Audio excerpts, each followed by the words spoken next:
बीरबल की खिचड़ी। एक समय की बात है। बादशाह अकबर और बीरबल ठंड के मौसम में तालाब के पास टहल रहे थे कि बीरबल को एक ख्याल आया और उसने बादशाह से कहा कि पैसों के लिए इंसान किसी भी चुनौती को पूरा कर सकता है। तभी अकबर ने अपनी उंगली तालाब के ठंडे पानी में डाली और कहा कि मुझे नहीं लगता कि कोई भी इंसान इस कड़कड़ाती सर्दियों के मौसम में इस तालाब के ठंडे पानी में रात भर खड़ा रह पाएगा। दोनों ने सोचा कि चुनौती दी जाए और राजा ने एक दिन यह ऐलान किया कि अगर कोई व्यक्ति पूरी रात भर तालाब के ठंडे पानी के अंदर छाती तक डूबकर खड़ा रह पाएगा तो उसे 1000 मोहरों का इनाम दिया जाएगा। कई लोगों ने कोशिश की, लेकिन इस चुनौती को पार करना काफ़ी कठिन था।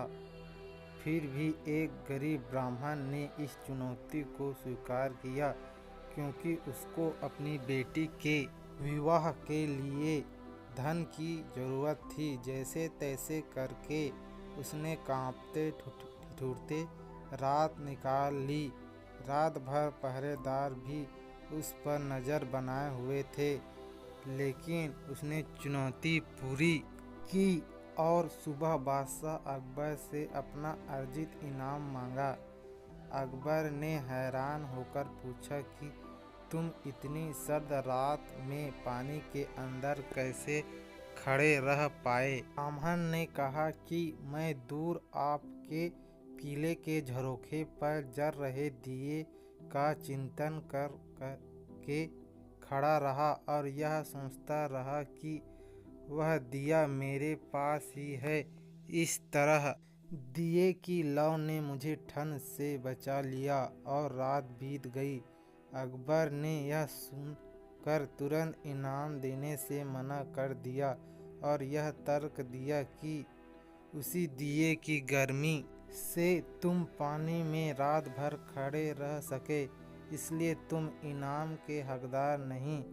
बेचारा ब्राह्मण उदास मन से रोता हुआ चला गया। बीरबल ने जब यह देखा तो उससे रहा नहीं गया, क्योंकि वो जानता था कि ब्राह्मण के साथ अन्याय हुआ है। उसने ब्राह्मण का हक दिलवाने का निश्चय कर लिया। अगले दिन अकबर ने दरबार में देखा कि बीरबल मौजूद नहीं है, तो सबसे पूछा, बीरबल तक संदेश पहुंचा? तो बीरबल ने भी कहलवा दिया कि जब तक उनकी खिचड़ी नहीं पकेगी वो नहीं आएंगे। अकबर ने बहुत इंतज़ार किया और जब रहा नहीं गया तो वो खुद बीरबल के घर पहुँचे।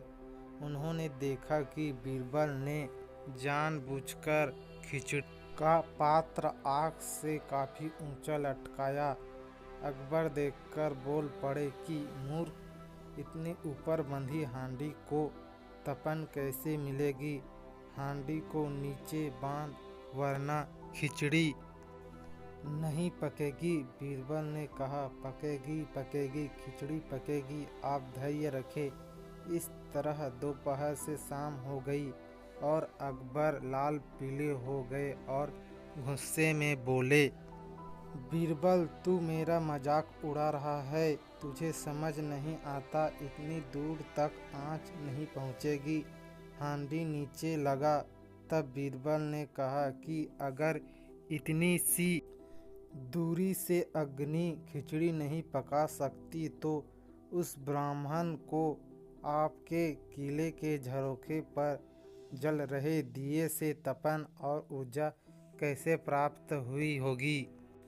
यह सुनकर अकबर फौरन अपनी गलती समझ जाते हैं और अगले दिन ही गरीब ब्राह्मण को बुलाकर उसे 1000 मोहरे दे देते हैं और दरबार में गलती बताने के बीरबल के इस तरीके की प्रशंसा करते हैं और बीरबल को भी इनाम देते हैं।